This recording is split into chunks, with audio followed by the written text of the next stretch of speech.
भारत और पाकिस्तान के रिश्तों में एक बार फिर जबरदस्त तलखी देखने को मिल रही है। 22 अप्रैल को जम्मू कश्मीर के पहलगाम में हुए आतंकी हमले के बाद भारत ने पाकिस्तान के खिलाफ बेहद सख्त और स्पष्ट संदेश भेजा है।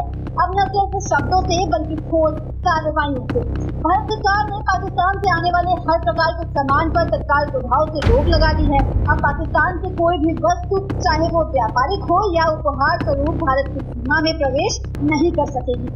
साथ ही पाकिस्तान के झंडे वाले किसी भी जहाज को अब भारतीय बंदरगाहों पर लंगर डालने की इजाजत भी नहीं होगी। इतना ही नहीं, भारतीय जहाजों को भी पाकिस्तानी बंदरगाहों से दूर रहने का आदेश दिया गया है।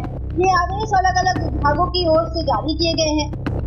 Directorate general of foreign trade, directorate general of shipping और डाक विभाग, तीनों ने एक स्वर में पाकिस्तान के साथ हर प्रकार के आदान प्रदान पर विराम लगा दिया है।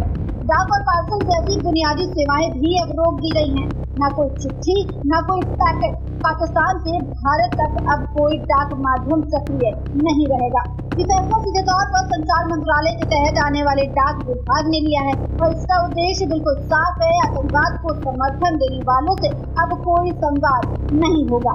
सरकार का कहना है कि ये सभी कदम राष्ट्रीय सुरक्षा और जनहित को ध्यान में रखते हुए उठाए गए हैं।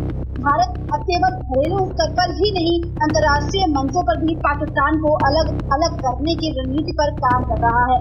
भारत का साफ संदेश है कि आतंकवाद को शह देने वालों को वैश्विक स्तर पर जवाबदेह बनाया जाएगा। पाकिस्तान ने भी जवाबी कार्रवाई करते हुए भारतीय विमानों के लिए अपने हवाई क्षेत्र को बंद कर दिया है और व्यापारिक गतिविधियों को स्थगित कर दिया है। साथ ही उसने हमले की स्वतंत्र जांच की पेशकश भी की है, जिसे भारत ने ये कहकर ठुकरा दिया है कि पाकिस्तान का ट्रैक रिकॉर्ड ऐसे मामलों में बेहद संदिग्ध रहा है। दिलचस्प बात यह है कि भारत पहले से ही पाकिस्तान से बहुत ही सीमित मात्रा में आयात करता था। इस वर्ष 2025 के आंकड़ों के अनुसार भारत ने पाकिस्तान से लगभग 0 आयात किया, जबकि पाकिस्तान ने भारत से $448 मिलियन से अधिक का माल खरीदा, जिसमें दवाएं, रसायन, ऑटो पार्ट्स और पेट्रोलियम उत्पाद आदि शामिल थे। विशेषज्ञों का मानना है कि भारत को इस फैसले से आर्थिक नुकसान नहीं होगा, लेकिन पाकिस्तान के लिए ये झटका बेहद गंभीर हो सकता है।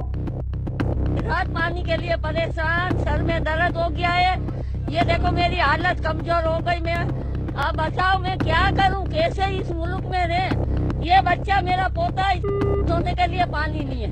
पाकिस्तान अब तीसरे देशों के माध्यम से भारतीय सामान प्राप्त करने की कोशिश कर सकता है, लेकिन ये प्रक्रिया जटिल, महंगी और अविश्वसनीय होगी। 2019 के पुलवामा हमले के बाद भी भारत ने पाकिस्तान पर 200% टैरिफ लगा दिया था, जिससे व्यापार लगभग समाप्त हो गया था। और अब एक और आतंकी हमले के बाद भारत ने ये साफ कर दिया है कि वो सिर्फ निंदा नहीं करता, जब समय आता है तो निर्णायक कार्रवाई भी करता है। ये कदम सिर्फ पाकिस्तान के लिए ही नहीं, पूरी दुनिया के लिए एक संदेश है कि भारत अपनी सुरक्षा, संप्रभुता और नागरिकों की रक्षा के लिए किसी भी हद तक जा सकता है। ऐसे तमाम अपडेट्स के लिए बने रहिए दस्तक न्यूज़ 24 के साथ।